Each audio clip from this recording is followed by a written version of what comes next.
Who in this theater has been here for all 4 shows today? Holy cow, I only have 2 DVDs to give away. You surprised me. That's an awful lot of people. Wow. Who is Ida Lupino's movie actor husband? Howard Duff. Okay, who said that? Me. Okay, I'm going to give you one of this. I'm going to give you from our friends at the Warner Archive Collection, who have actually been great friends of the Film Noir Foundation. If you would please give her that DVD of Humphrey Bogart in Crime School. And here is Richard Widmark and Oliver Reed. It was just Oliver Reed's birthday, I think, recently, in The Sellout. What nationality is Ida Lupino? English. Who said that? Come on. Okay, this gentleman right here knew that she is English. Okay, very good. You get that DVD. I gotta tell you, I'm getting a little punchy after this. Okay, somebody asked me in line today when people were waiting outside in the cold, and it was, I appreciate how patient you people are. It's absolutely fantastic. They said, so is there any public money that's used to restore films in the United States? And yes, unbelievably enough, some of your tax dollars have actually gone to restore the film that you are about to see.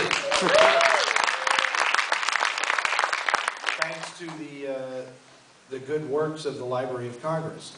So the Library of Congress actually did the restoration of this film. Film Noir Foundation had nothing to do with it, which I'm very proud of the fact that they were actually smart enough to know that they should preserve this great film by the greatest woman director in Hollywood history, and also one of the greatest actresses in Hollywood history, and in my estimation, just all around the greatest woman in Hollywood history. That would be Ida Lupino, who is absolutely fantastic.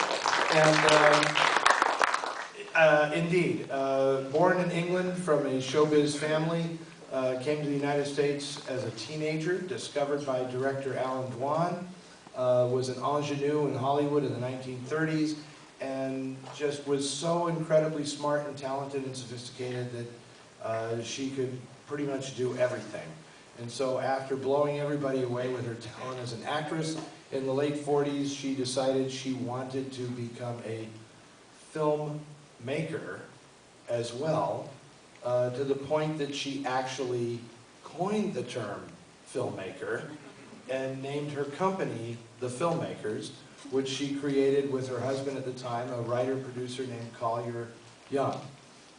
She ended up divorcing Collier Young and marrying Howard Duff, as you knew. And in amongst many amazing projects that she created and tried to create and wasn't able to get on the screen because the world just wasn't ready for such a progressive filmmaker. But in her time, she did do a film about a rape victim in 1949, a movie called Outrage. She made a movie about a single mother trying to determine what to do with this child that she was carrying. That was a film called Not Wanted. She wanted to make a film about gun control. She wanted to make a film about the atomic bomb. Those films did not come to fruition. But amazingly, as a director, her most famous movie, The Hitch-Hiker, that you are about to see, is a film that astoundingly bears absolutely no trace of the fact that there is a woman behind the camera making this movie. There are no women in this film. This is a movie that so understands the weird psychodynamics of male relationships, and it is made by a woman. Absolutely extraordinary. There are 3 great actors in this film. Frank Lovejoy, who is very, very underrated and is a tremendous everyman. This might be his best performance in a film. Edmund O'Brien, I know a lot of you know Edmund O'Brien. He's a fixture in film noir. And the villain in this piece, who plays Emmett Myers, is the great William Tallman, who most people know from being the worst prosecuting attorney in the history of the world on the Perry Mason show. He played Hamilton Berger, who never won a case, ever. How that guy kept his job is beyond me. But if you only know him from Perry Mason, you are not going to believe what you're going to see on the screen tonight. This is all based on the true story of a criminal named Billy Cook, who famously said, "I hate everybody and everybody hates me." That was his epitaph. And the film was made at a time when the Interstate Transportation Act was creating, the Interstate Highway Act was creating freeways all around the country for the first time. And it's kind of fascinating to realize that this film kind of played off the fear of what's out there on the open road. One of the first films to do that. It's an absolutely mesmerizing movie. Daniel Mannering wrote the screenplay for this, a really terrific writer from Oakland, California.